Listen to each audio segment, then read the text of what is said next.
The desert wind carried the smell of death across the Syrian wasteland. Elena Kovalenko pressed her eye against the scope of her Macmillan TAC-50, her breathing slow and measured, despite the chaos unfolding 2 kilometers below. Through the green haze of her night vision, she counted the bodies. 17 men had walked into that abandoned oil facility 4 hours ago. 8 remained alive. 8 of her brothers. 8 members of the only family she had left in this world. And they had no idea she was watching. 3 years she had been dead to them. 3 years of hunting shadows across 4 continents. 3 years of becoming the ghost they had once nicknamed her.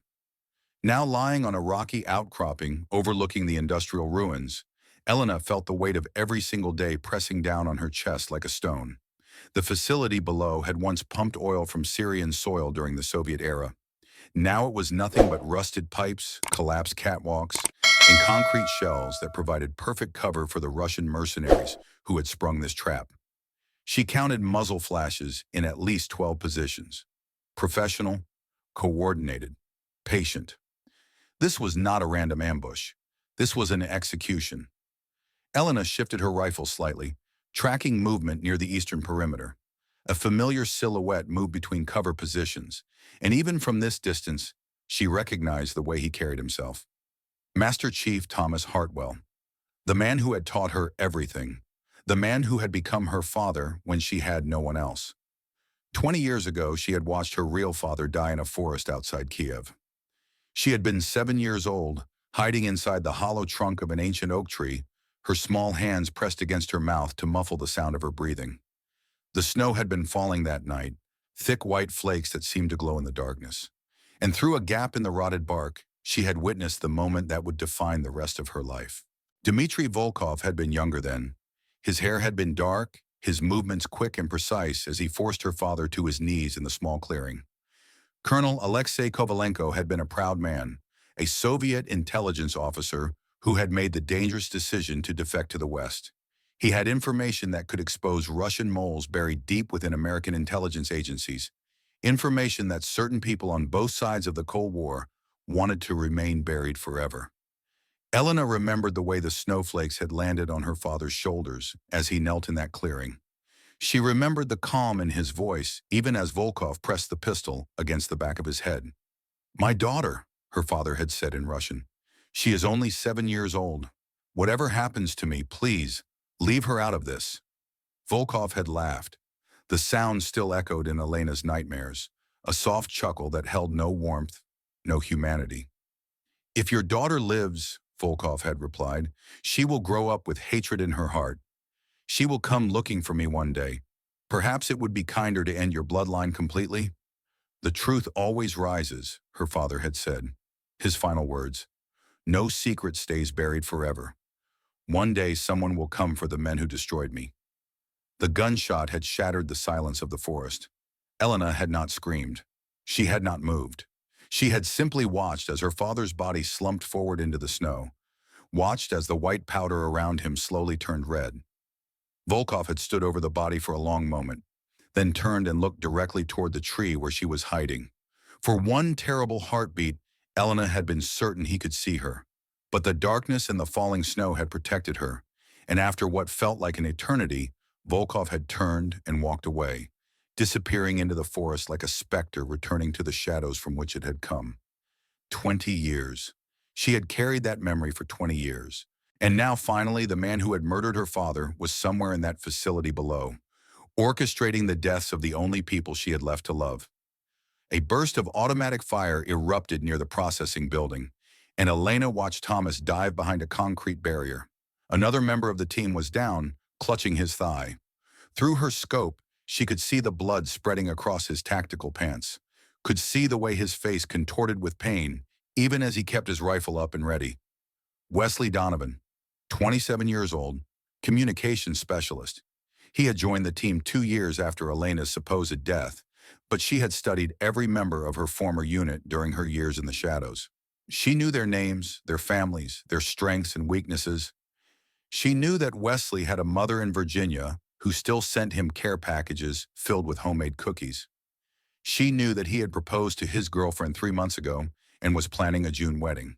If she did not act soon, that wedding would become a funeral. Elena's finger hovered near the trigger, but she did not fire. Not yet. She needed to understand the situation completely before she revealed herself.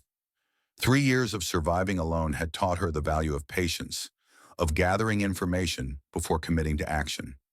Her radio was tuned to the team's frequency, and through the static she could hear fragments of their communications. "Riot is hit," someone reported. Garrett Sinclair, the team's medic. His voice was steady despite the chaos around him. "Through and through on the left thigh. He's stable for now, but we cannot move him far." "Copy that, Frost." Thomas's voice came through next, and Elena felt something tighten in her chest at the sound. "Fall back to the processing building. We consolidate and fortify." "Senior Chief, we're surrounded." That was Derek Brennan, the young sniper Elena had trained before Aleppo. "I count at least 15 shooters in elevated positions. They have us boxed in. Then we make them pay for every inch they try to take." Elena almost smiled at that. Thomas Hartwell had always been stubborn. It was one of the things she loved most about him. The memory came unbidden, sharp and clear, despite the years that separated her from it. 12 years ago, she had been 15 years old, orphaned and alone, living in a group home in New Jersey after her mother had finally succumbed to the cancer that had been eating away at her since their escape from Ukraine. Elena had been angry then, filled with a rage that had no outlet, a hatred that burned like acid in her veins. Thomas had found her in that group home. He had been a friend of her father's, he explained. They had worked together once, years ago, during a joint operation that had saved Thomas's life. He had promised Alexei that if anything ever happened to him, he would look after his family. "I'm sorry it took me so long to find you," Thomas had said, sitting across from her in the sterile visiting room of the group home. He had been 43 then, his hair just starting to gray at the temples, his face weathered by years of service, in places most Americans would never hear about. "Your father was a good man, the best I ever knew." "My father was murdered," Elena had replied. Her English had still carried a heavy accent then, the ghost of Odessa clinging to her words. "And no one has done anything about it." Thomas had looked at her for a long moment, something shifting in his eyes. "What would you do about it if you could?" "I would find the man who killed him, and I would make him pay." Thomas had nodded slowly, as if he had expected that answer. "Then I'll teach you how." He had taken her in, adopted her legally, given her a home and a purpose. For the next 7 years, he had trained her in everything he knew: shooting, hand-to-hand combat, tactical thinking, survival. He had pushed her harder than any of his male trainees, demanded more from her than he had ever demanded from anyone. Commander Barrett Lawson had watched one of those training sessions from the edge of the range, his arms crossed, his expression contemptuous. He was 45 years old, a career officer who believed that special operations should remain the exclusive domain of men. "Hartwell, you're wasting your time," Lawson had said loud enough for Elena to hear. "She'll wash out before the first week is over. Women don't belong in special operations." Thomas had not responded. He had simply looked at Elena, and she had seen the question in his eyes. "What are you going to do about it?" Elena had turned back to her targets. 3 shots, 3 perfect hits, center mass, every single one. Lawson had snorted and walked away, but Elena had not forgotten the contempt in his voice, the dismissiveness in his eyes. She had filed it away alongside all the other doubts and disbelief she had faced since childhood. She would prove them all wrong, every single one of them. "The world will never give you respect," Thomas had told her during one particularly brutal training session. "You have to take it. You have to be so good that they cannot ignore you, so skilled that they have no choice but to acknowledge you." Elena had taken those words to heart. She had excelled at every challenge, shattered every expectation. And when she had finally earned her place on the SEAL teams, becoming one of the first women to serve in that elite brotherhood, she had done so knowing that she was one step closer to the vengeance that had driven her since childhood. 5 years ago, she had graduated at the top of her class. Commander Lawson had been forced to shake her hand at the ceremony, his grip tight with barely concealed resentment. But he had shaken it nonetheless, because she had proven him wrong, because she had become everything he said she could never be. Thomas had stood beside her that day, pride radiating from every line of his weathered face. "Your father would be proud," he had whispered as she received her trident. "Not yet," Elena had replied. "Not until I finish what he started." But before she could find Volkov, Aleppo had happened. The trap that should have killed her. The explosion that had buried her under tons of concrete and twisted steel. The 6 hours of crawling through drainage tunnels with 2 broken ribs and blood filling her mouth. And the intercepted transmission that had changed everything. Elena pushed the memories aside and focused on the present. Below her, the situation was deteriorating rapidly. Another explosion rocked the eastern side of the facility, and she watched 2 more team members go down. One struggled back to his feet. The other did not move. The radio crackled with a new voice, a voice that turned Elena's blood to ice. "Good evening, Senior Chief Hartwell." The accent was thick, cultured, almost pleasant. "I have been waiting a very long time for this reunion." Volkov. Elena's finger tightened on the trigger involuntarily, and she had to force herself to relax. Not yet. Not until she understood the full scope of what was happening. "You know my name," Thomas replied through the radio. "I'm flattered. I know all of you. I have studied your team for 3 years, ever since that unfortunate business in Aleppo. You remember Aleppo, don't you?" Elena watched Thomas's silhouette stiffen behind his cover position. Even from 2 kilometers away, she could read the tension in his shoulders, the grief that still haunted him. "I remember," Thomas said. "Then you remember her, your Spectre. Such a poetic name for such a lethal woman." Volkov's voice carried a note of genuine admiration.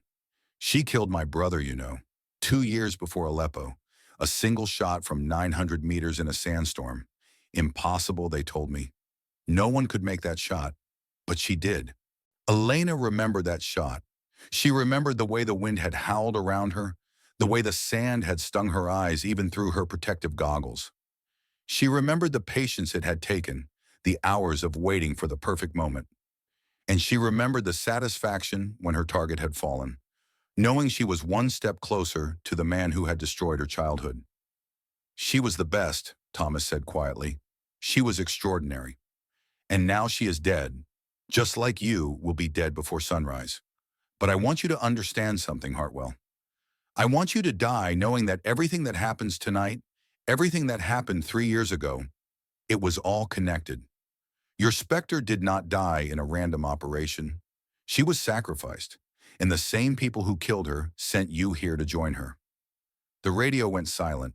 Elena watched Thomas reach beneath his body armor and pull out something that glinted in the moonlight. Even from this distance, she knew what it was. Her dog tags. He had worn them for 3 years, a memorial to the daughter he thought he had lost. Something cracked open in Elena's chest, a wall she had built around her heart during 3 years of solitary hunting. She had convinced herself that she was better off alone, that attachments made you weak, that caring for people only gave your enemies weapons to use against you. But watching Thomas clutch those tags, watching the team she had once led fighting for their lives, Elena understood that she had been lying to herself. These men were her family. They were worth more than vengeance. They were worth more than her life. She had a choice to make. She could remain hidden, let events unfold without her interference. Volkov did not know she was here. She could track him after tonight, continue her patient hunt, eventually corner him when the odds were more in her favor. Or she could reveal herself, blow 3 years of careful planning, and probably get herself killed alongside her brothers. It was not really a choice at all.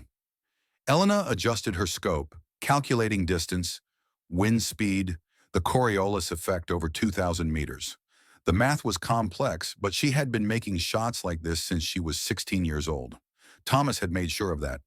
Through her scope, she watched a Russian mercenary line up a shot on Garrett Sinclair, who was exposed while treating Wesley's wound. The mercenary was skilled, his movements professional and economical. He would not miss. Elena fired first. The Macmillan TAC-50 bucked against her shoulder, the massive 50 caliber round crossing the distance in less than 2 seconds.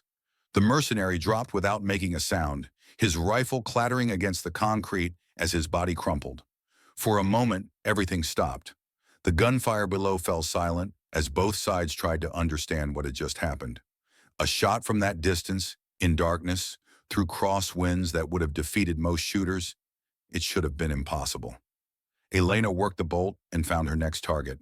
Another mercenary, this one moving to flank Thomas's position. Another impossible shot. Another body falling. "What the hell is happening?" Derek's voice came through the radio, sharp with confusion. "Who is shooting?" That came from at least 2 clicks out. Thomas did not answer. Elena watched him through her scope, watched the way he slowly lowered his rifle, watched the way his hand moved to touch the dog tags beneath his armor. She keyed her radio, the first time she had transmitted on this frequency in 3 years. "Preacher, you still owe me $20 from that poker game in 2019. The silence that followed was absolute. Elena could imagine Thomas's face, the shock and disbelief giving way to something that might have been hope. "Spectre?" His voice was barely a whisper. "Elena, is that you?" "Miss me?" She did not wait for an answer. Through her scope, she identified another threat. A sniper setting up on an elevated catwalk with a clear line of fire on Derek's position. She took the shot, watched the man tumble from his perch, and was already searching for the next target before his body hit the ground. "I don't understand." Thomas sounded like a man who had just watched someone rise from the dead, which in a way he had. "We buried you. There was a memorial. I've been wearing your tags for 3 years.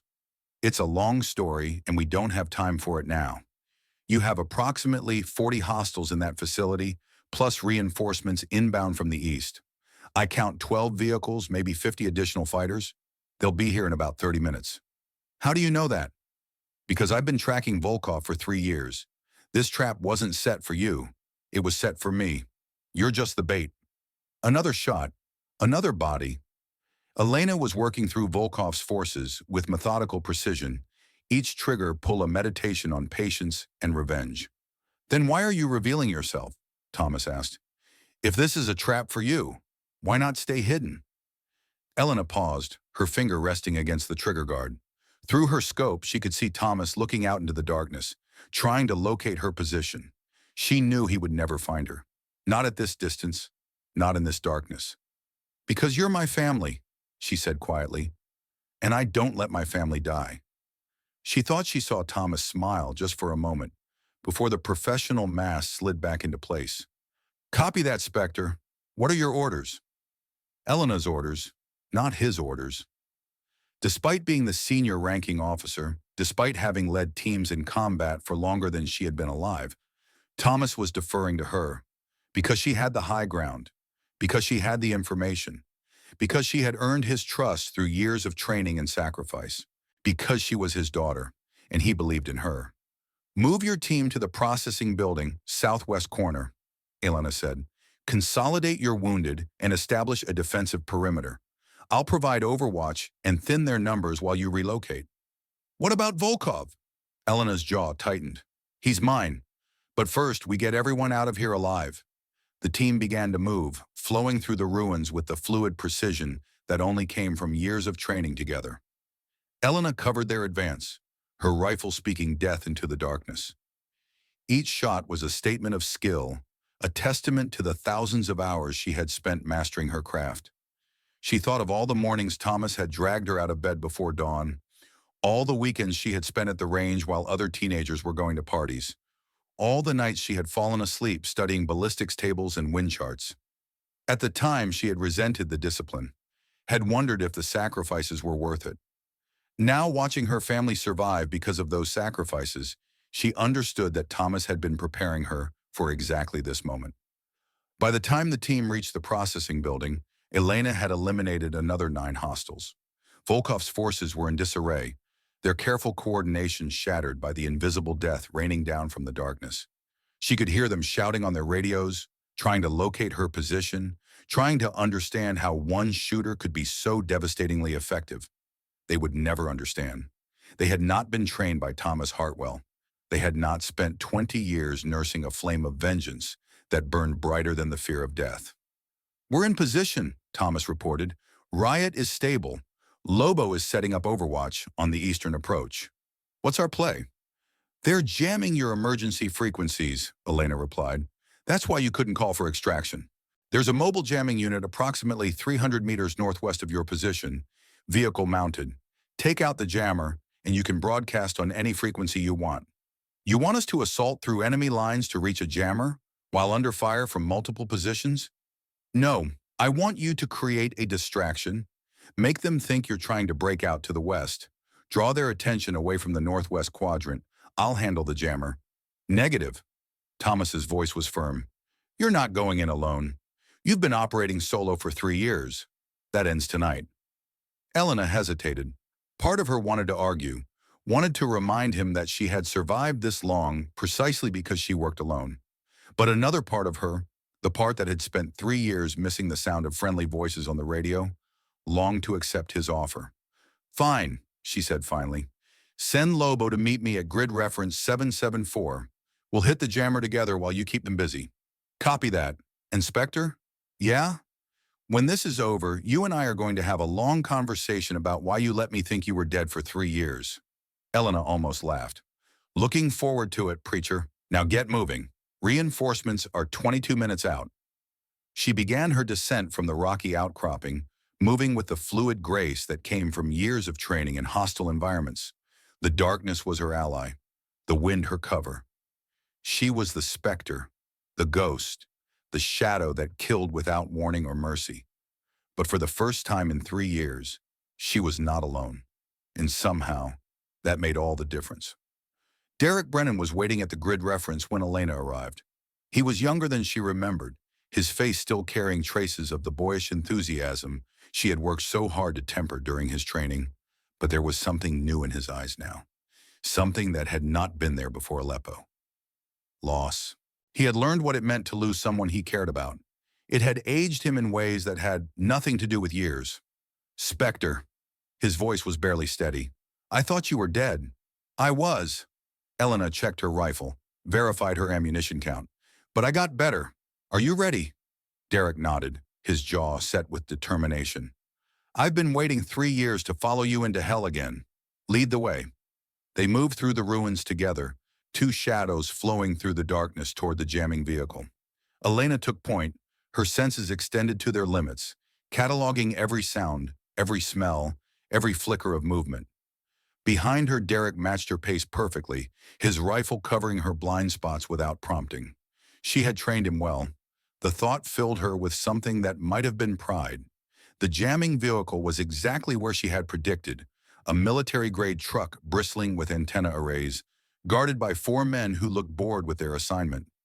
They were not expecting trouble from this direction. They were not expecting trouble at all. Their last mistake. Elena raised her fist, signaling Derek to halt. She communicated their approach with hand signals, the silent language she had drilled into him years ago. 4 targets, 2 in the vehicle, 2 on patrol. She would take the patrol. He would take the vehicle. Derek nodded understanding. His hands had stopped shaking. They had not shaken since the moment he heard her voice on the radio. Elena counted down from 3 on her fingers. On 1, they moved. Her first shot took the nearer patrol guard through the temple. Before his partner could react, she had cycled her bolt and fired again. 2 bodies hit the ground within a second of each other. Derek's suppressed rifle coughed twice, and the men in the vehicle slumped over their equipment. Clean, professional, exactly as she had taught him. Jammers down, Derek reported, his fingers already working over the communications equipment. Broadcasting on all emergency frequencies. This is SEAL Team Bravo requesting immediate extraction from grid coordinates. Elena did not listen to the rest.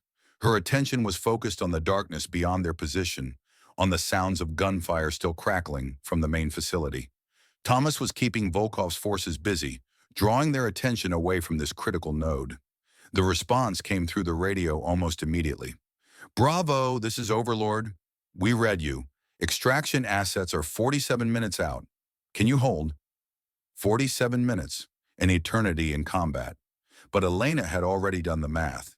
With the jammer down, they had a fighting chance. Overlord, be advised we have civilian asset Spectre on station providing overwatch. Our position is compromised but defensible. We will hold. There was a pause on the radio. Elena imagined the confusion at command headquarters, the scramble to understand how a woman who had been officially dead for 3 years was suddenly providing fire support in Syria. Bravo, confirm identity of civilian asset. Identity confirmed, Derek said, and there was a note of fierce joy in his voice. Spectre is alive, and she's coming home. Elena touched his shoulder briefly, a gesture of acknowledgement and gratitude. Then she keyed her own radio. Preacher, jammer is down. Extraction confirmed in 47 minutes. Recommend you consolidate at the processing building and prepare for sustained defense. Copy that, Spectre. Thomas's voice carried the same fierce joy she had heard in Derek's. And Elena? Welcome back. She did not respond. There were no words adequate to express what she was feeling. Instead, she raised her rifle and began providing cover fire as the team repositioned. 47 minutes. 40 hostiles still active. Reinforcements still inbound. And somewhere in that facility, Dmitry Volkov was watching his carefully laid trap crumble around him. The night was far from over. But for the first time in 3 years, Elena Kovalenko was fighting alongside her family, and she would die before she let any of them down again. The radio crackled with Volkov's voice one final time, his cultured tones now carrying an edge of frustration. Very impressive, Spectre. You have grown even more formidable than I remembered. But this changes nothing. Before this night is over, you will die. You will all die. And I will finally finish what I started in that forest 20 years ago. Elena thought of her father's last words. The truth always rises. No secret stays buried forever. You're wrong, Volkov, she said into the radio. The secrets are already rising. And when they surface completely, they won't just destroy you. They'll destroy everyone who helped you, everyone who protected you, everyone who thought they could bury the truth forever. You know nothing. I know there's a traitor at the highest levels of Naval Special Warfare Command. I know he's been feeding you intelligence for decades. I know he ordered my father's death 20 years ago, and he ordered mine 3 years ago. And I know that before this night is over, I'm going to make him pay. The radio went silent. Elena smiled grimly in the darkness. The hunt was just beginning. But for the first time in 20 years, she was no longer hunting alone. The processing building had become a fortress of rust and desperation. Elena moved through the shattered doorway with her rifle raised, scanning every shadow, every corner, every potential threat. The smell of cordite and blood hung heavy in the air, mixing with the older sense of petroleum and decay that permeated every inch of this abandoned facility. Thomas Hartwell was waiting for her inside. For a long moment, neither of them spoke. 3 years of separation, 3 years of grief and unanswered questions hung between them like a physical barrier. Elena studied the man who had become her father, noting the new lines carved into his weathered face, the additional gray threading through his close-cropped hair. He looked older than 55. He looked like a man who had buried his daughter and never fully recovered. Then Thomas crossed the distance between them and pulled her into an embrace so tight it made her cracked ribs ache. I thought I lost you, he said, his voice rough with emotion he would never admit to feeling. 3 years, Elena. 3 years I wore your tags. 3 years I visited an empty grave. Elena returned the embrace, allowing herself this moment of weakness. She had spent so long being strong, being hard, being the ghost that killed without mercy or hesitation. But here, in the arms of the only father she had left, she could remember what it felt like to be human. I'm sorry, she whispered. I'm sorry I couldn't tell you. I'm sorry I let you believe I was dead. Thomas pulled back, his hands gripping her shoulders as he examined her face. His eyes were red, but no tears fell. Seals did not cry, at least not where anyone could see. You had your reasons, he said. You always have your reasons. But right now I don't care about reasons. I just care that you're alive. The moment was interrupted by movement from deeper inside the building. Garrett Sinclair emerged from behind a row of corroded storage tanks, his medical kit open beside Wesley Donovan, who was propped against a concrete pillar with his wounded leg elevated. Garrett stopped dead when he saw Elena. The color drained from his face, and for a moment, he looked like he might be sick. Spectre. The word came out as barely more than a breath. Oh God, it's really you. Elena met his eyes and she saw it immediately. The guilt. The weight of a secret he had carried for 3 years, eating away at him from the inside. She had known about his burden even before tonight, had pieced together the truth during her years in the shadows. But seeing it now, Seeing the way it had hollowed him out, she felt something shift in her chest. "Frost," she said quietly, "we need to talk." Garrett's hands began to shake. He set down the bandage he had been preparing and stood slowly, his movements those of a man approaching his own execution. "I saw you," he said, "in Aleppo. After the building came down, the dust was still settling, and I saw movement.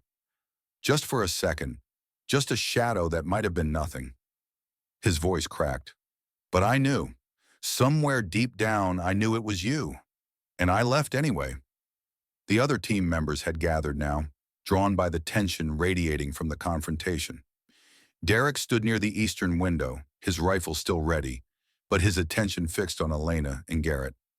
Wesley watched from his position on the floor, his face pale from blood loss, but his eyes sharp with understanding. "Tell me why," Elena said. Her voice carried no accusation, no anger, only a need to understand. "Command was screaming in my ear that we had hostiles inbound. Extraction was leaving with or without us. I had 6 men who were definitely alive versus 1 woman who might have been dead." Garrett's words tumbled out in a rush, 3 years of confession finally finding release. "I made a choice.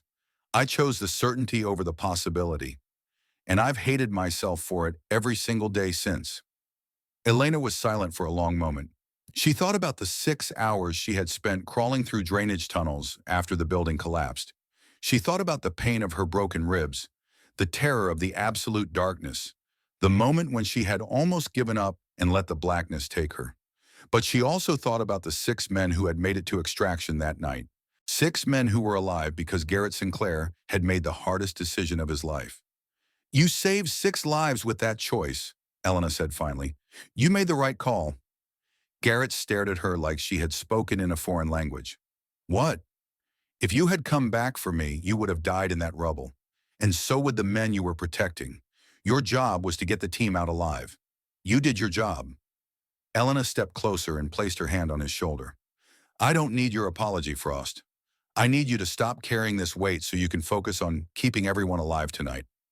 Something broke behind Garrett's eyes. Not the bad kind of breaking, but the kind that comes when a wound finally begins to heal. He nodded once, sharply, and some of the tension bled out of his shoulders. "Thank you," he said quietly. "I don't deserve your forgiveness, but thank you. This isn't about forgiveness. It's about moving forward." Elena turned to address the entire team. "We have 42 minutes until extraction. Volkov still has approximately 30 hostiles in this facility, plus reinforcements that will arrive in about 18 minutes.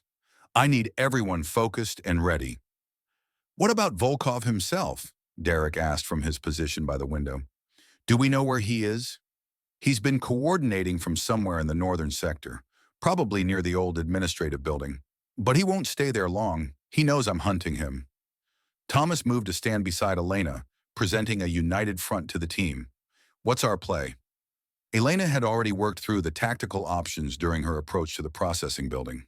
The math was not encouraging. They were outnumbered, outgunned, and operating on borrowed time. But they had advantages that Volkov's mercenaries did not. They had training, cohesion, and the desperate determination of men and women fighting for their family. And they had Elena. "Frost, you stay with Riot. Keep him stable and ready to move when extraction arrives. Lobo, I need you on overwatch from the upper level. Find a position with good sight lines on the eastern approach. That's where the reinforcement convoy will come from." Derek nodded and began moving toward a rusted staircase that led to the upper catwalks. "Preacher, you're with me. We're going to push toward the northern sector and draw Volkov out of his hole." Thomas raised an eyebrow. "Just the 2 of us against 30 hostiles? They won't all come at once. Volkov is too smart for that. He'll send probing attacks, try to wear us down. We use that against him. Make him commit more forces than he should. Thin his defenses until we can punch through to his position. And when we find him," Elena's expression hardened, "we take him alive. He has information I need. Information about who really orchestrated Aleppo. Information about the traitor inside Naval Special Warfare Command." "You mentioned that on the radio. What do you know?" Elena checked her rifle, verified her ammunition count, and began moving toward the northern exit. Thomas fell into step beside her, their movements synchronized by years of training together. After I crawled out of that drainage tunnel in Aleppo, Elena began, her voice low enough that only Thomas could hear. I was 3 kilometers from the extraction point. No radio, no backup, no way to contact anyone. I found shelter in a bombed-out building and waited for daylight. They paused at the exit, Elena scanning the darkness beyond, before continuing her story.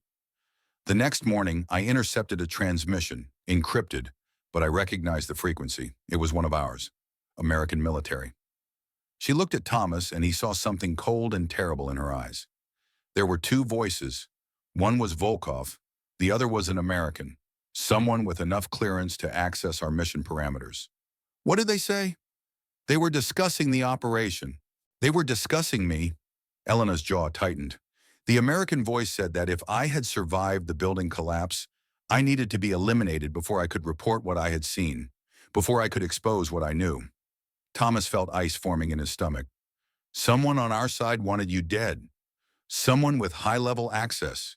Someone who knew exactly where we would be and when. Someone who had been feeding intelligence to Volkov for years. They moved out of the processing building, staying low, using the shadows for cover. Elena led the way, her movements silent and precise. For the first 3 months after Aleppo, I hid, she continued. I tried to figure out who I could trust, who might be compromised. And then I heard about the training accident. Thomas's breath caught. He remembered that briefing, the cover story command had created to explain their team's transition to black operations. SEAL Team Bravo killed when their helicopter went down in Jordan. All hands lost. I thought you were all dead, Elena said quietly. I thought I was the only one left, so I did what my father taught me to do. I disappeared into the shadows and started hunting the people who had destroyed my family. 3 years. Thomas shook his head slowly. You spent 3 years believing we were gone. I carried you with me every day, all of you. And when I finally learned the truth 6 weeks ago, when I discovered that you were alive and that someone had lied to me about your deaths, I knew I had to find out why. They reached a junction in the facility's maze of pipes and collapsed structures. Elena held up a fist, signaling a halt. Ahead, she could hear movement, multiple hostiles moving in a search pattern. The same person who arranged Aleppo sent you into this trap tonight, she whispered. They wanted all of us dead. Me because of what I know. You because you might eventually discover the truth. Who? Thomas demanded. Who is responsible for all of this? Before Elena could answer, gunfire erupted from the darkness ahead. Muzzle flashes lit up the night as Volkov's men opened fire on their position. Elena and Thomas dove behind separate cover positions, returning fire with controlled precision. The firefight lasted less than a minute. When the shooting stopped, 4 Russian mercenaries lay dead in the corridor ahead. Elena and Thomas had not taken a single hit. They advanced through the bodies, stepping over the fallen, with the cold efficiency of professionals who had long ago made peace with the realities of their work. There's something else you need to know, Elena said as they moved deeper into the northern sector. Something I've never told anyone. She paused beside a rusted support beam, checking their surroundings before continuing. My father wasn't just a Soviet intelligence officer who decided to defect. He was carrying information about a network of moles inside Western intelligence agencies. People who had been feeding secrets to Moscow since the early days of the Cold War. People in positions of power across multiple government agencies. Thomas stared at her. How deep does this go? Deep enough that they killed him before he could expose them?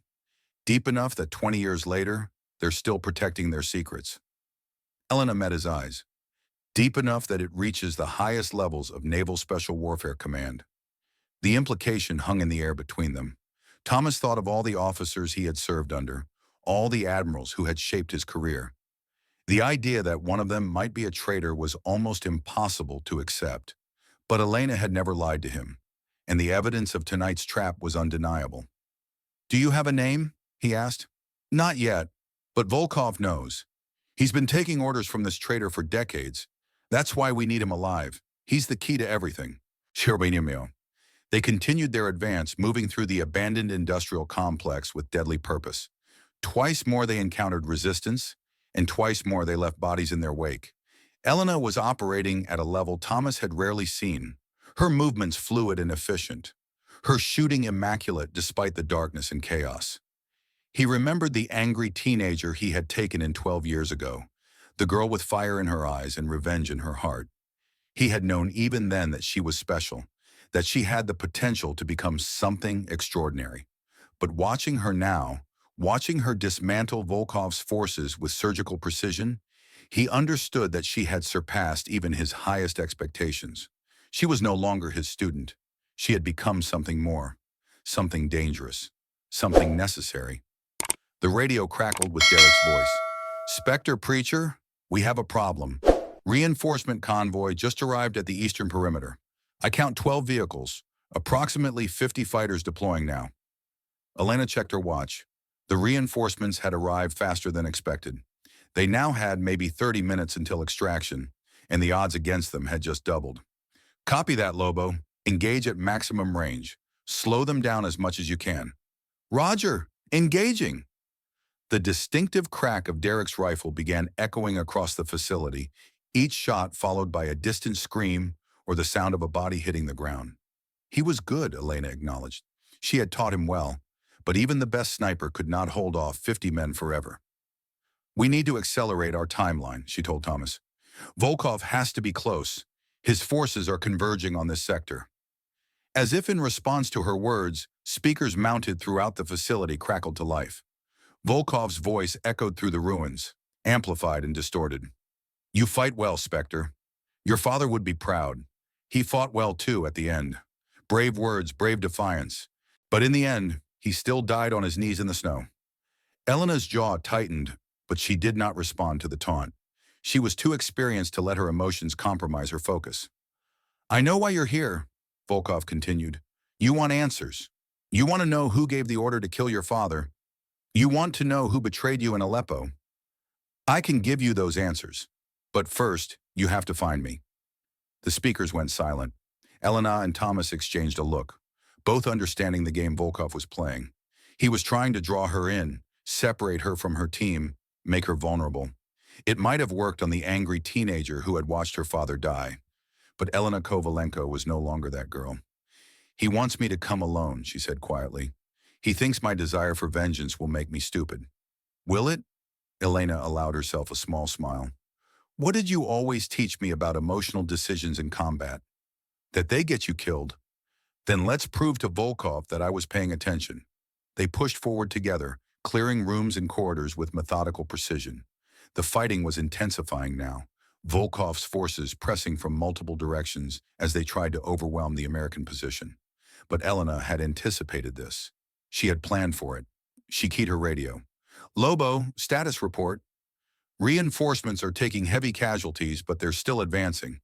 I've got maybe 15 minutes of ammunition left before I'm down to my sidearm." Derek's voice was steady despite the dire situation. "Frost reports riot is stable and ready to move." "Good.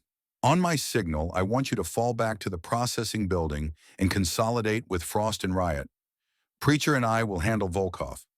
"Spectre, that's suicide. You can't take on Volkov alone." "She's not alone," Thomas cut in.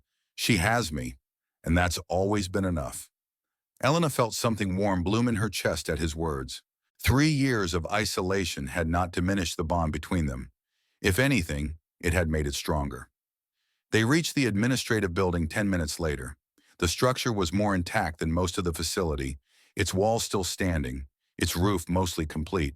Through shattered windows, Elena could see movement inside. At least 6 hostiles, probably more. And somewhere in that building, Dmitry Volkov was waiting. "Standard breach protocol?" Thomas asked, checking his rifle one final time. "Modified. You take the front entrance, draw their attention. I'll circle around to the back and catch them in a crossfire." Thomas nodded.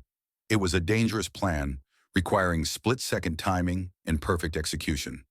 But it was also the kind of plan that had made them legendary within the special operations community. "Elena," Thomas caught her arm before she could move. "Whatever happens in there, I need you to know something." She waited, her eyes meeting his. "The proudest moment of my life wasn't any medal they pinned on my chest. It wasn't any mission I completed or any enemy I defeated. It was the day I watched you receive your trident.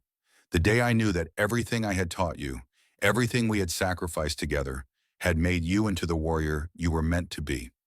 Elena felt tears prick at her eyes, but she blinked them away.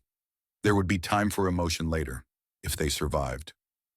I know, she said softly. I've always known. Then she disappeared into the shadows, circling toward the back of the administrative building, while Thomas counted down the seconds until his assault. The breach was violent and efficient. Thomas came through the front entrance with his rifle blazing, drawing fire from every hostile in the building. Elena entered from the back 3 seconds later, catching Volkov's men in a devastating crossfire. The fight lasted less than 45 seconds. When it was over, 8 Russian mercenaries lay dead or dying on the concrete floor. Thomas had taken a grazing hit to his left arm, a shallow wound that he ignored completely. But Volkov was not among the bodies. "Clever girl," the voice came from above, from a catwalk overlooking the main floor. Elena and Thomas spun, their rifles tracking upward, and found themselves staring at the man who had haunted Elena's nightmares for 20 years. Dmitry Volkov looked older than Elena remembered. His hair had gone completely silver, and deep lines were carved into his angular face. But his eyes were the same, cold, patient, the eyes of a predator who had never known what it meant to be prey. He was holding a woman at gunpoint, Captain Sarah Mitchell, her naval intelligence uniform torn and bloodied, her face contorted with fear. "Drop your weapons," Volkov said calmly, "or I kill your traitor." Elena did not lower her rifle. Her scope was centered on Volkov's forehead, her finger resting against the trigger. "She's not our traitor," Elena replied. "She's yours. She's been feeding you intelligence for years." Volkov smiled. It was the same smile Elena remembered from that snowy forest, the smile that had no warmth, no humanity. "Very good. You have been doing your homework." He pressed the gun harder against Mitchell's temple. "But that doesn't change the current situation. Drop your weapons or she dies. If she dies, you lose your only bargaining chip, and then I kill you." "Perhaps.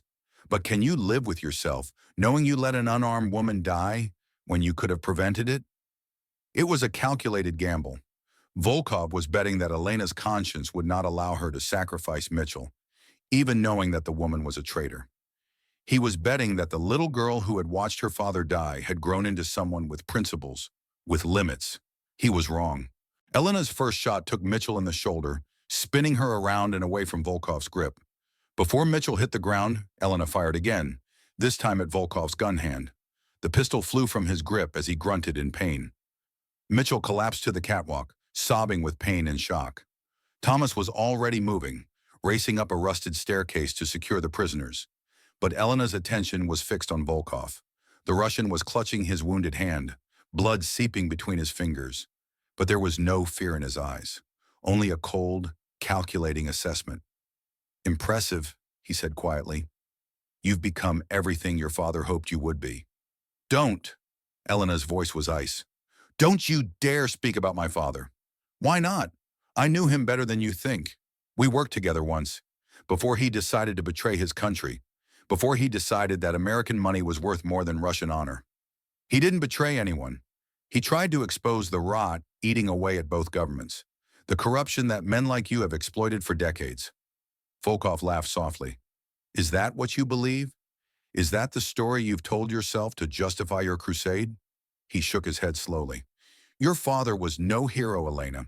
He was a pragmatist who calculated the odds and decided that the West offered a better retirement plan. The information he carried was his insurance policy, nothing more." "You're lying." "Am I?"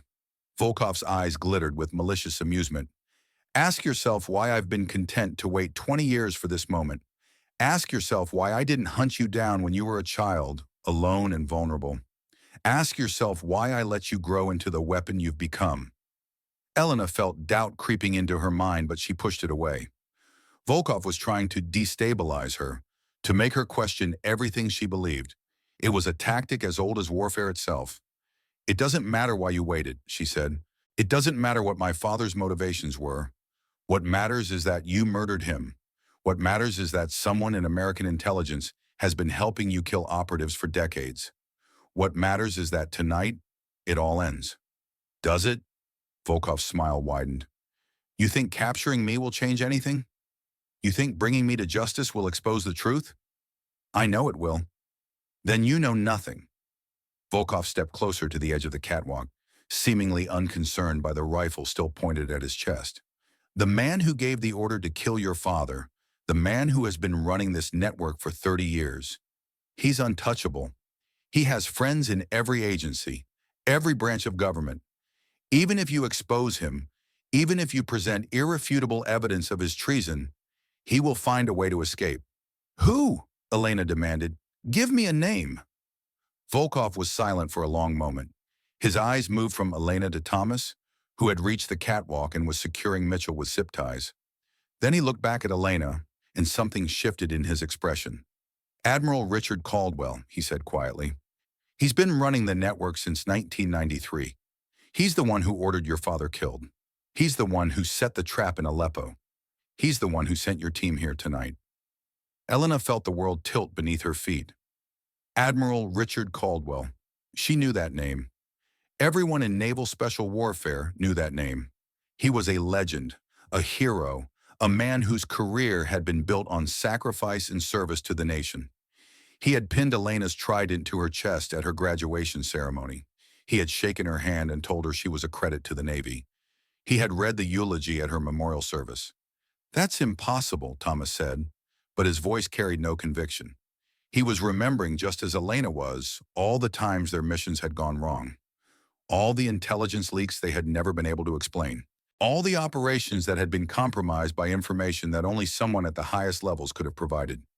Check your own records, Volkov said. Every operation that failed, every team that was ambushed, every extraction that arrived too late. Trace the authorization back to its source. You'll find Caldwell's fingerprints on all of it. Mitchell was crying now, her sobs echoing through the empty building.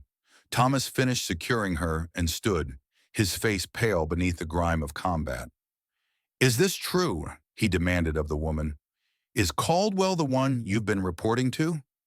Mitchell nodded weakly. 30 years. He's been selling American secrets to Moscow for 30 years.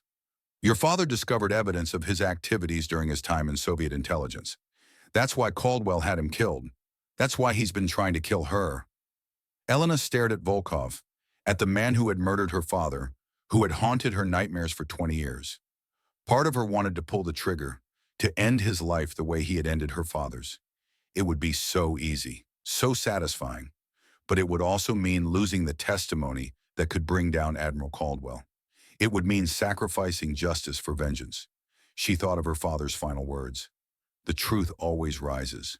No secret stays buried forever. She lowered her rifle. Thomas, secure him. We're taking them both back for extraction. Thomas moved to comply, zip-tying Volkov's hands despite his wounded fingers. The Russian did not resist. You're making the right choice, Volkov said as Thomas hauled him to his feet. Your father would be proud. Don't. Elena's voice was ice. Don't you dare pretend you knew him. Don't you dare pretend you respected him. You murdered him in cold blood, and the only reason you're still alive is because I need your testimony more than I need your death. Volkov said nothing, but the smile finally faded from his face. The radio crackled. Derek's voice was strained. Spectre, we're getting overrun here. Reinforcements have breached the eastern perimeter. Frost is holding them at the processing building, but we can't last much longer. Elena checked her watch. 23 minutes until extraction. Too long. Far too long. Fall back to the extraction point, she ordered. Everyone, now. I'll provide rear guard with the prisoners. What about Volkov's remaining forces? Leave them. Our priority is extraction. Once we're airborne, they can have this place. They moved out of the administrative building, Thomas and Derek taking point, while Elena covered the prisoners. Mitchell walked in sullen silence, her wounded shoulder bandaged roughly by Thomas. Volkov limped beside her, his wounded hand cradled against his chest. The facility had become a war zone. Muzzle flashes lit up the darkness from multiple directions as Volkov's reinforcements pressed their assault. Elena could hear Garrett's rifle cracking in controlled bursts as he covered the team's retreat. Frost, status report. Riot is mobile but slow. I've got him moving toward the extraction point, but we're taking fire from the north. Hold on, we're coming to you. They linked up with Garrett and Wesley near the processing building. Wesley was pale, his wounded leg barely supporting his weight, but he was still moving, still fighting. Elena felt a surge of pride at his determination. Extraction is 17 minutes out, Derek reported. I've got visual on the extraction point. It's clear for now, but we have hostiles converging from 3 directions. Then we make sure they don't get there before we do. The final push to the extraction point was a nightmare of running firefights and desperate maneuvers. Elena lost count of how many enemies she dropped, how many magazines she burned through. Thomas fought beside her with the ferocity of a man half his age, his rifle speaking death into the darkness. They reached the extraction point with 4 minutes to spare. Elena could hear the approaching helicopters, their rotors cutting through the night air like the beating of massive wings.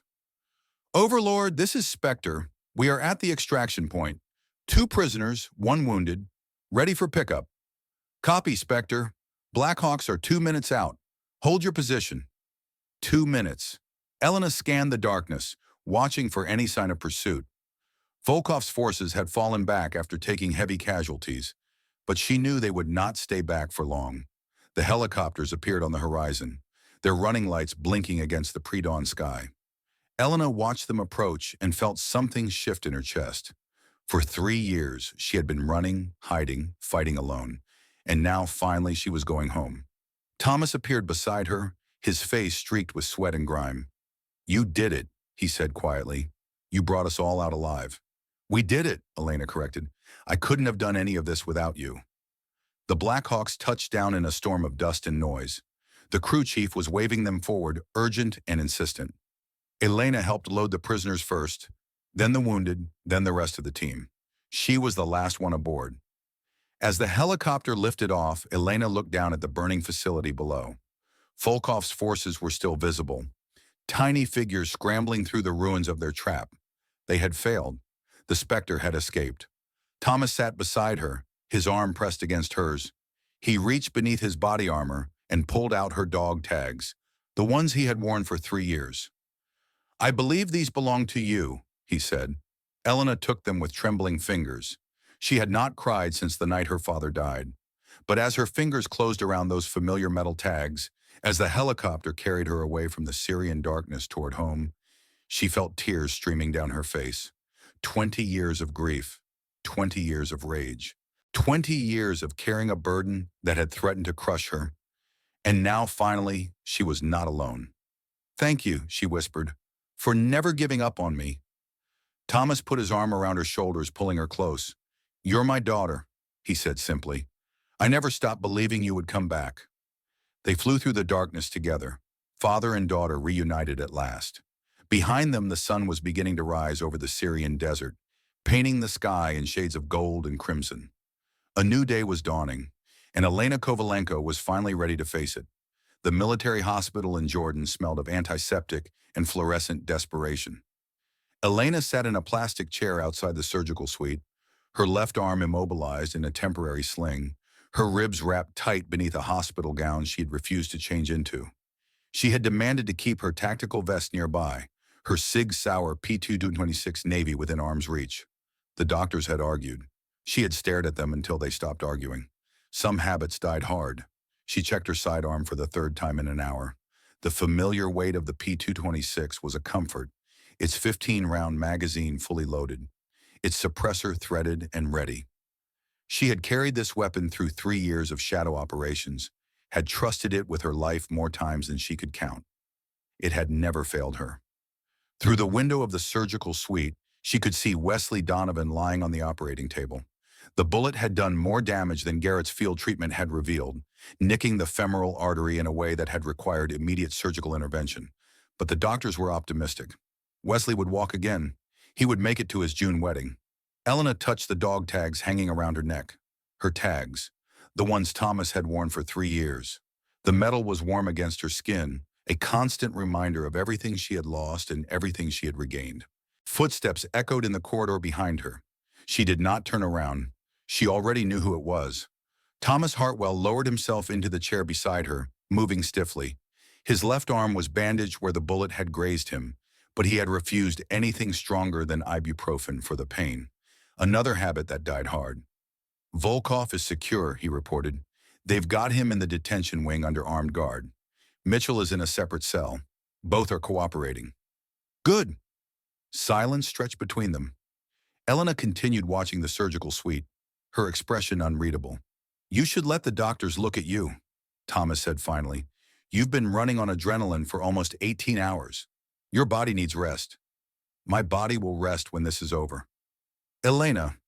She turned to look at him, and Thomas saw something in her eyes that made his chest tighten. Exhaustion, yes. Pain, certainly. But beneath those surface emotions lay something deeper, something that had been building for 20 years. Resolve. Absolute and unwavering. Caldwell is still out there, she said quietly. Every minute we wait is a minute he has to destroy evidence, eliminate witnesses, disappear into whatever hole traitors crawl into when they're exposed. I didn't survive 3 years in the shadows to let him slip away now. The evidence isn't going anywhere. We have Volkov's testimony. We have Mitchell's confession.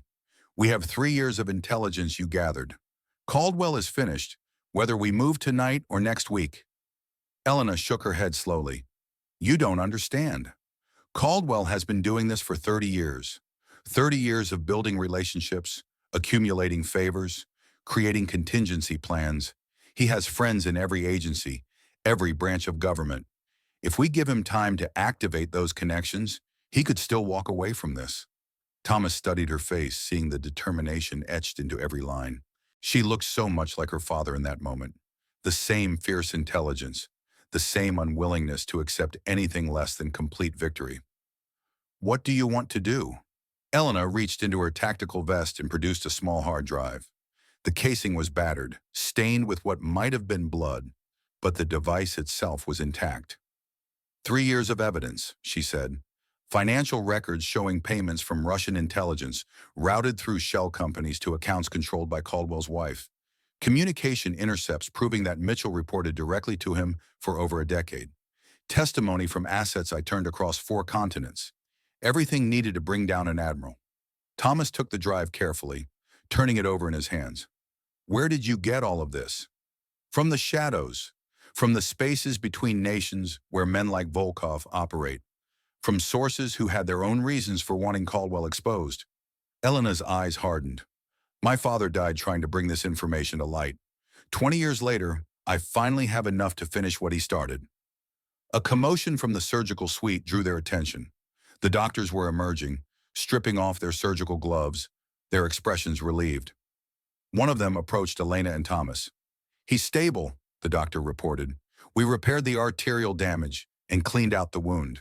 He'll need physical therapy, but he should make a full recovery. Elena nodded once sharply. Thank you. The doctor hesitated, his eyes moving to the sling on Elena's arm. Ma'am, I really need to insist that you let us examine you. You've been favoring your left side since you arrived, and the way you're breathing suggests possible rib fractures. 2 broken ribs, hairline fracture of the left radius, multiple lacerations requiring sutures. Elena rattled off the diagnosis without emotion. I'm aware of my injuries, doctor. They can wait. Ma'am, they can wait. The doctor looked to Thomas for support, but the older man simply shrugged. He had learned long ago that arguing with Elena when she had made up her mind was an exercise in futility. I'll have a medic standing by, the doctor said finally, whenever you're ready. He walked away and Elena stood slowly, ignoring the fire in her ribs. Volkov is awake, she said, and I have questions that require answers.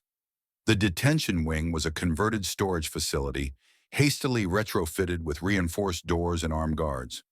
Elena presented her credentials at the checkpoint and was waved through without comment. Word had spread quickly about the woman who had risen from the dead to save her team. No one was inclined to stand in her way. Volkov's cell was at the end of a long corridor. 2 guards flanked the door, their rifles held at ready. Elena nodded to them and entered alone. The Russian was seated on a metal bench, his wounded hand wrapped in clean bandages, his silver hair disheveled from the events of the past 24 hours. He looked up as Elena entered, and a ghost of his old smile crossed his weathered face.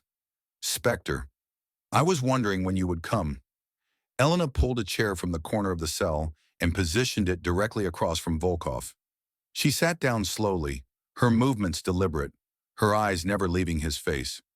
You told me about Caldwell, about the network he's been running since 1993, but you didn't tell me everything.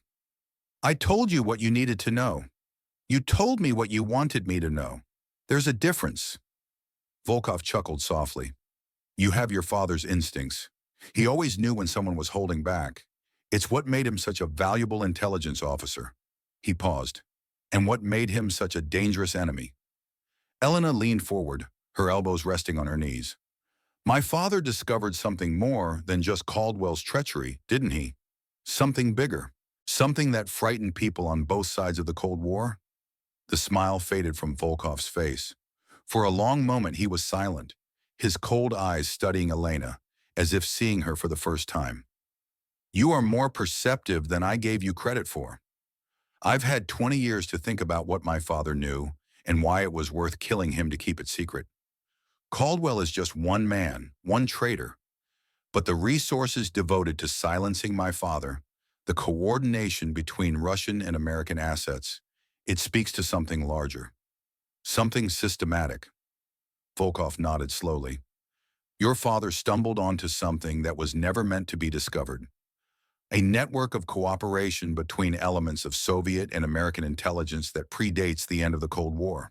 A shadow organization that transcended national boundaries, that operated according to its own rules and its own agenda. The Council of Seven, Elena said. You mentioned it in Syria. 4 Russians, 3 Americans. You were listening more carefully than I realized. Volkov shifted on his bench, his wounded hand cradled in his lap. The council was established in 1962, in the aftermath of the Cuban Missile Crisis. Certain individuals on both sides realized that the world had come within hours of nuclear annihilation because of miscommunication and distrust between governments. They decided that such a situation could never be allowed to occur again. So they created a back channel, a way to communicate outside official diplomatic structures. More than a back channel, a governing body, men and women with the power to influence policy, to manipulate events, to ensure that the Cold War remained cold. Volkov's voice carried a note of something that might have been respect. For 30 years, the Council prevented catastrophic escalation. They diffused crises before they could become wars. They maintained balance when both superpowers were stumbling toward the abyss. They also committed murder. They eliminated anyone who threatened to expose their existence. Necessary sacrifices, or so they believed. Volkov met Elena's eyes directly. Your father was the first person outside the council to piece together evidence of their existence. He had access to records from both Soviet and American intelligence operations. He saw patterns that no one else had noticed. And when he tried to bring that information to light, the council decided he had to be silenced. Caldwell gave the order. Caldwell was the council's representative in American military intelligence. He gave the order on their behalf. Elena absorbed this information, feeling the weight of it settling onto her shoulders. Her father had not simply been murdered by a single traitor. He had been executed by an organization that spanned nations, that had operated in the shadows for decades, that considered itself above the laws of any government. The council still exists? Volkov hesitated. It was the first time Elena had seen him uncertain, and the sight sent a chill down her spine. I don't know.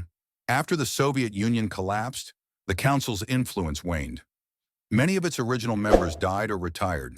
Caldwell was one of the last active participants. He paused. But organizations like the council don't simply disappear. They adapt. They evolve. They find new ways to survive. Who else is on the council? Who are the other members? I don't have names. I was never part of the council itself. I was merely an instrument they used when violence was required. Volkov's smile returned, thin and bitter. A weapon to be pointed at their enemies and fired. Elena studied him for a long moment, searching for any sign of deception. She found none. Volkov was telling the truth, or at least as much of the truth as he knew. Why are you telling me this? You could have kept it secret. You could have bargained with this information, traded it for better treatment. Volkov was silent for a moment. When he spoke again, his voice carried an unfamiliar weight. I am 58 years old. I have spent my entire life serving masters who cared nothing for me beyond my usefulness as a killer. I have murdered men and women across 4 continents, Some guilty, some innocent, all of them sacrificed to agendas I never fully understood. He looked at his bandaged hand. And in the end, what do I have to show for it? A prison cell and the knowledge that I will die far from home, surrounded by enemies. You expect me to feel sorry for you? No, I expect nothing from you except what you have already given. Volkov met her eyes. You could have killed me in Syria. You had every right, every justification, but you chose to let me live because you needed my testimony to bring down Caldwell. In that moment, you proved that you are better than me, better than the council, better than everyone who has spent the last 20 years trying to destroy you. Elena said nothing. She did not trust herself to speak. Your father believed that the truth would eventually rise, Volkov continued. He believed that no secret could stay buried forever. 20 years later, you have proven him right. And if my testimony helps you expose Caldwell and everyone who protected him, then perhaps my life will have meant something after all. He held out his uninjured hand. Elena stared at it for a long moment, remembering the forest outside Kiev, remembering the sound of the gunshot that had shattered her childhood, remembering the smile on Volkov's face as he walked away from her father's body. She did not take his hand. I'm not offering you forgiveness, she said quietly. I'm not offering you redemption. What you did to my father, what you've done to countless others, those crimes can never be erased. I know, but I am offering you the chance to do something meaningful with whatever time you have left. Testify against Caldwell. Tell the tribunal everything you know about the council, about their operations, about everyone who helped them maintain their power. Help me tear down the organization that murdered my father. Volkov lowered his hand slowly. And in return, I'll make sure you spend your remaining years in a facility that doesn't treat you like an animal. You'll have access to books, to medical care, to the small comforts that make imprisonment bearable. Elena stood, looking down at the man who had haunted her nightmares for 2 decades. It's more than you deserve, but it's also more than you'll get if you refuse to cooperate. She turned and walked toward the door without waiting for his response. Spectre. She stopped but did not turn around. Your father asked me to spare you. In those final moments, when he knew he was going to die, his only thought was for his daughter. Volkov's voice was barely audible. I didn't understand then why he would waste his last words on a child he might never see again. But watching you now, seeing what you've become, I think I finally understand. Elena's hand tightened on the door handle. He wasn't just trying to protect you, Volkov said. He was trying to warn me, because he knew that if you survived, if you grew up with the same fire in your heart that burned in his, you would become something far more dangerous than he ever was. Elena pulled open the door and stepped through without looking back. 1 month later, the Pentagon rose before her like a fortress of marble and secrets. Elena had walked these halls before, years ago, when she was still alive in the eyes of the world. Back then, she had worn her dress uniform with pride, believing in the institution it represented. Now she walked them as a ghost made flesh, escorted by 4 agents from the Naval Criminal Investigative Service, and flanked by the brothers who had refused to let her face this moment alone. Thomas was on her right, his jaw set in the grim expression he always wore before combat. Derek walked on her left, his eyes scanning every doorway and intersection, with the hyper-vigilance of a man who had learned not to trust safe places. Garrett and Wesley brought up the rear, both still bearing visible signs of their Syrian ordeal, but neither willing to be left behind. The hearing room was smaller than Elena had expected. A long table dominated the space, occupied by 7 senior officials whose faces ranged from skeptical to openly hostile. At the far end sat Admiral Richard Caldwell, his silver eagles gleaming under the fluorescent lights. He looked older than his official photograph suggested. The years had softened his features, adding weight to his jowls and gray to his temples. But his eyes were the same cold blue that Elena remembered from her commissioning ceremony when he had shaken her hand and told her she was a credit to the Navy. Those same eyes now fixed on her with undisguised hatred. Chief Petty Officer Kovalenko, the chairman of the review board, a stern-faced woman with Army stars on her shoulders, consulted her notes. You have been officially listed as killed in action for 3 years. Your sudden resurrection has created significant administrative challenges. I apologize for the inconvenience, General. A ghost of a smile crossed the chairman's face. I'm sure you do. Now then, you have made some extraordinary allegations against Admiral Caldwell. Allegations of treason, conspiracy to commit murder, and collaboration with foreign intelligence services. These are not charges we take lightly. Elena stepped forward and placed a thick folder on the table. Before you is a summary of evidence gathered over 3 years of independent investigation. Financial records showing payments from Russian intelligence to accounts controlled by the Admiral's wife. Communication intercepts proving that Captain Sarah Mitchell reported directly to Admiral Caldwell for over a decade. Testimony from foreign assets confirming that the Admiral personally ordered the elimination of American operatives. Caldwell leaned forward, his face flushed with anger. This is absurd. I have served this nation for 34 years. I have bled for this country, and now I'm expected to sit here while a woman who faked her own death hurls accusations based on forged documents and the testimony of enemy combatants. The documents are not forged. Thomas spoke for the first time, his deep voice cutting through Caldwell's bluster. I have personally reviewed every piece of evidence, cross-referenced the financial data with official records. Everything checks out. And who are you to make such determinations? Caldwell's contempt was palpable. A master chief who has spent more time in war zones than in classrooms. You don't have the expertise to evaluate intelligence of this complexity. No, but I do. The voice came from the doorway. Every head turned as a tall woman in civilian clothes entered the room, her credentials identifying her as a senior analyst with the Central Intelligence Agency. My name is Dr. Catherine Shaw. I have spent the last 18 months investigating a suspected mole within Naval Special Warfare Command. My investigation led me to the same conclusion that Chief Kovalenko reached independently. Dr. Shaw placed her own folder on the table. Admiral Caldwell has been compromised since at least 1993. Caldwell's face went pale. This is a setup, a conspiracy against me. The conspiracy is yours, Admiral. Dr. Shaw's voice was cold. I have confirmation from Allied intelligence services that Dmitry Volkov received advance notice of at least 12 joint operations over the past decade. Every single one of those operations was personally briefed to Admiral Caldwell before execution. The leak always originated from the same source. The room had gone silent.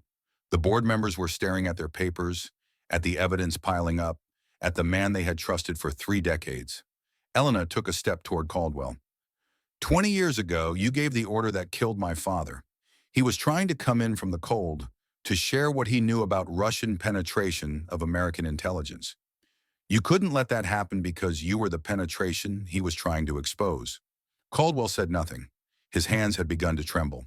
3 years ago, you sent my team into a trap designed to eliminate the last people who might connect you to Volkov. When that failed, you activated Captain Mitchell to finish the job personally. Elena's voice was steady, each word landing like a hammer blow. How many operators have died because of you? How many missions have failed? How many families have buried empty coffins because you sold our secrets to the enemy? Still, Caldwell remained silent, but his eyes told the story his mouth refused to speak. The eyes of a man watching his entire world collapse.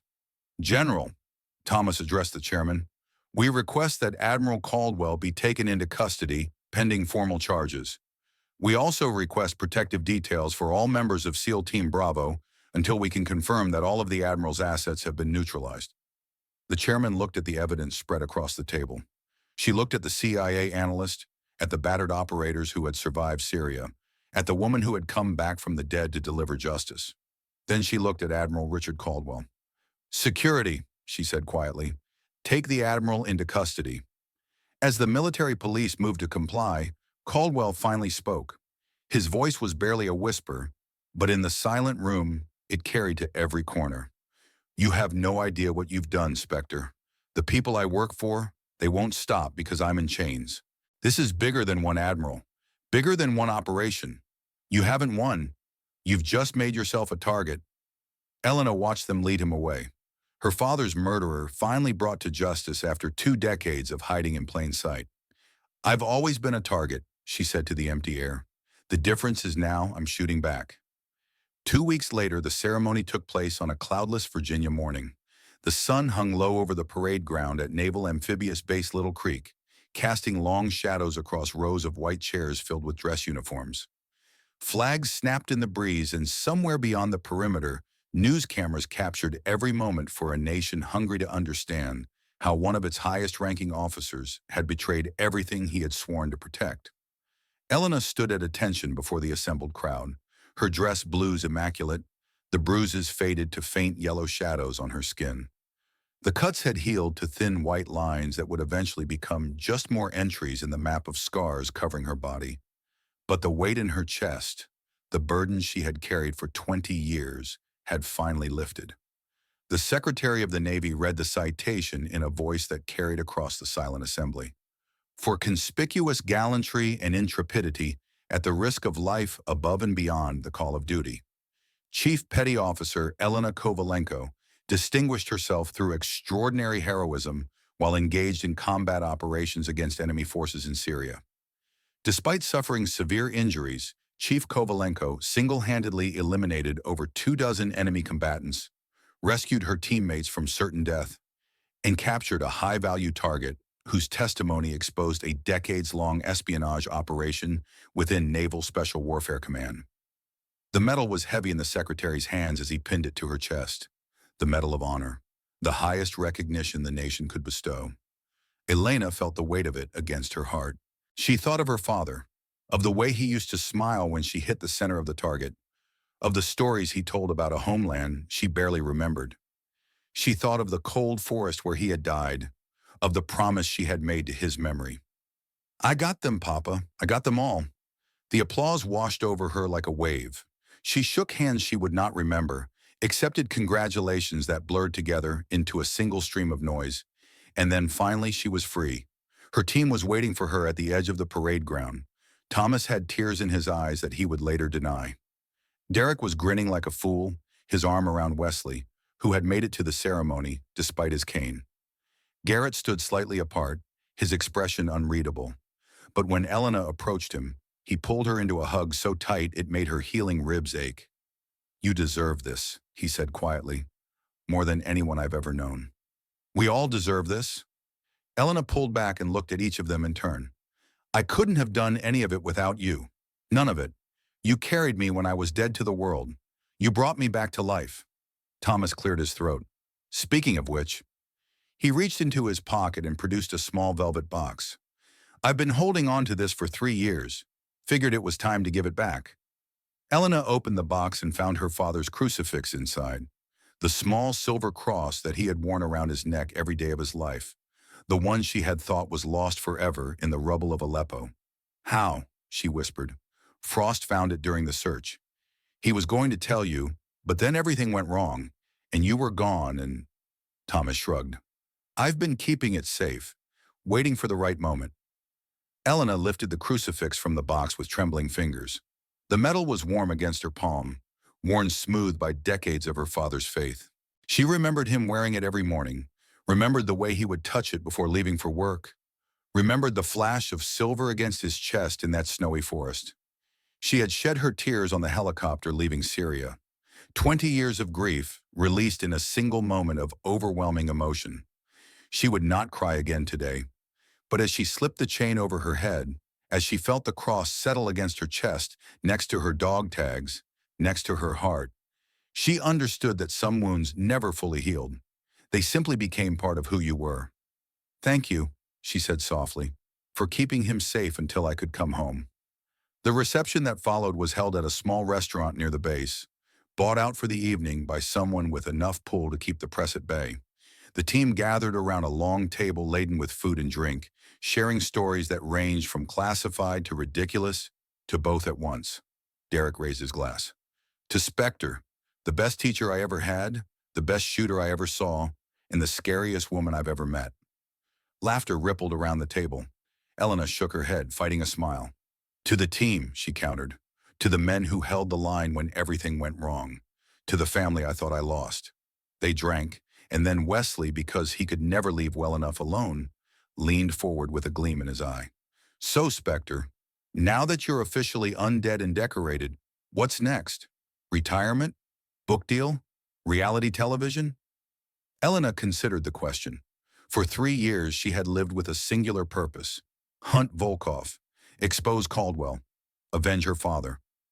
Now that purpose had been fulfilled, and the future stretched before her like an uncharted ocean. I was thinking, she said slowly, that I might take some time off, learn how to be a person again, maybe visit Odessa, see if any of my family is still there. And after that, she looked around the table at the men who had become her brothers. Thomas, who had taught her everything. Derek, who had followed her into hell without hesitation. Garrett, who had carried the weight of a terrible choice for 3 years. Wesley, who had nearly died to ensure their communications got through. After that, I was hoping there might be a spot on the team for a washed-up sniper with trust issues and a bad attitude. Thomas laughed. It was a sound Elena had not heard in years, full and genuine and warm. I think we can find room. The evening stretched on, filled with the warmth of shared survival and the quiet joy of reunion. Outside, the world continued to turn. Admiral Caldwell awaited trial in a maximum security facility. Captain Mitchell had cut a deal and was providing names that would keep investigators busy for years. The conspiracy Caldwell had warned about was being dismantled piece by piece, its architects exposed to the harsh light of accountability. But in that small restaurant, surrounded by the only family she had left, Elena allowed herself to simply exist. No missions, no targets, no vengeance driving her forward. Just peace. Hard-won and long delayed, but finally, beautifully real. Garrett caught her eye from across the table. You look different, he said. Lighter somehow. Elena touched the medal on her chest, then the crucifix beneath her uniform, then the dog tags hanging once again around her neck. 3 symbols of everything she had lost and everything she had regained. I feel lighter, she admitted. For the first time in 20 years, I'm not carrying ghosts anymore. Thomas raised his glass one final time. To coming home, he said. The team echoed his words, and Elena felt something warm and unfamiliar bloom in her chest. Home. She had spent so long believing she would never have one again. But sitting here, surrounded by these men, she understood that home had never been a place. It had always been them. The night wound down slowly, reluctantly, none of them wanting to be the first to break the spell. But eventually the restaurant staff began clearing tables, and the team filtered out into the cool Virginia night. Elena stood alone for a moment on the sidewalk, looking up at the stars scattered across the dark sky.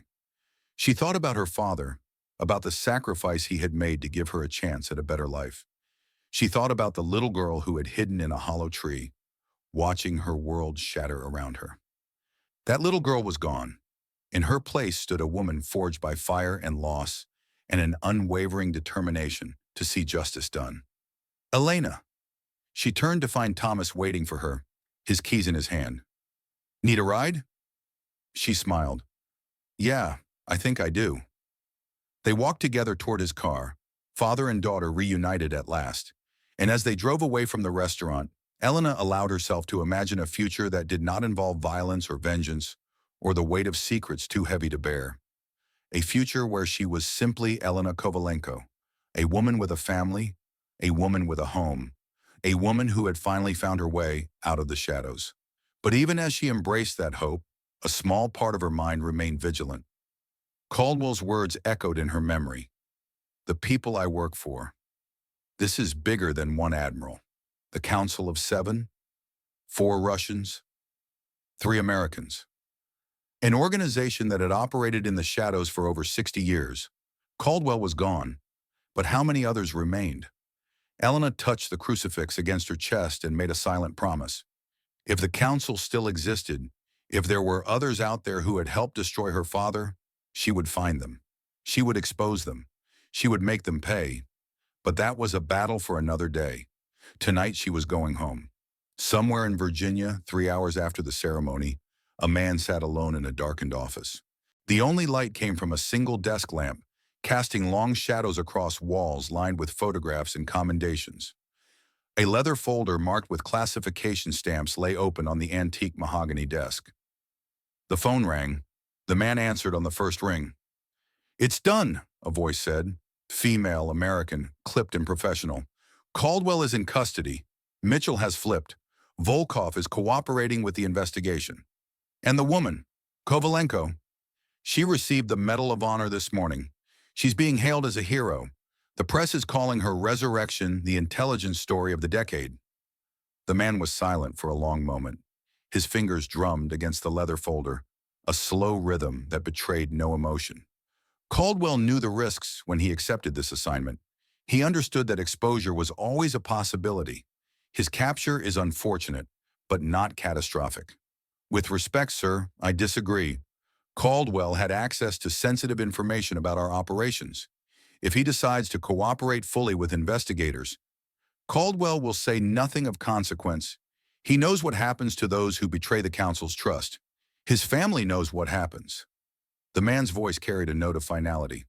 The greater concern is Kovalenko herself. She has proven herself to be far more capable than we anticipated, and far more dangerous. What do you want me to do? The man opened the leather folder and studied its contents.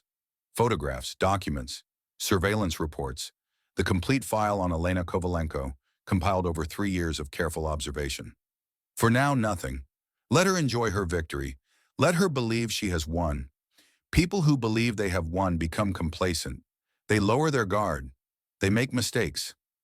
And if she doesn't make a mistake? The man smiled. It was a cold expression, devoid of warmth or humanity. Then we help her make one. He closed the folder and placed his hand over the phone's disconnect button. Continue monitoring her. Report any contact with intelligence agencies, any indication that she's pursuing additional investigation, and prepare contingency plans for elimination if necessary. Understood. Activating Protocol Omega. The line went dead. The man sat alone in the darkness, surrounded by the ghosts of decisions made and lives destroyed. He thought about Elena Kovalenko, about the fire that burned in her eyes, about the father she had spent 20 years avenging. She had no idea how deep this went, no idea how many secrets remained buried, no idea that in exposing Caldwell, she had merely scratched the surface of an organization that had shaped world events for over 6 decades. But she would learn. They always learned, eventually. And when she did, when she came looking for the others, when she tried to tear down everything the council had built, he would be waiting, just as he had waited for her father, all those years ago.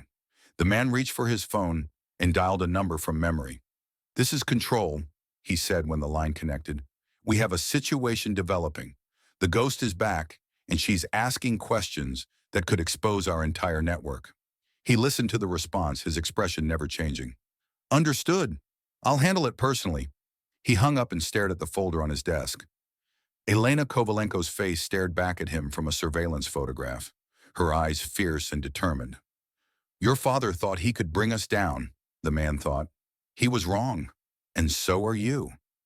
The shadows in the room seemed to deepen as he stood and walked to the window. Outside, the lights of Washington, D.C. glittered in the darkness, a city of power and secrets and endless machination. Somewhere out there, Elena Kovalenko was celebrating her victory, surrounded by the family she had fought so hard to save. She had no idea that her war was just beginning. The end.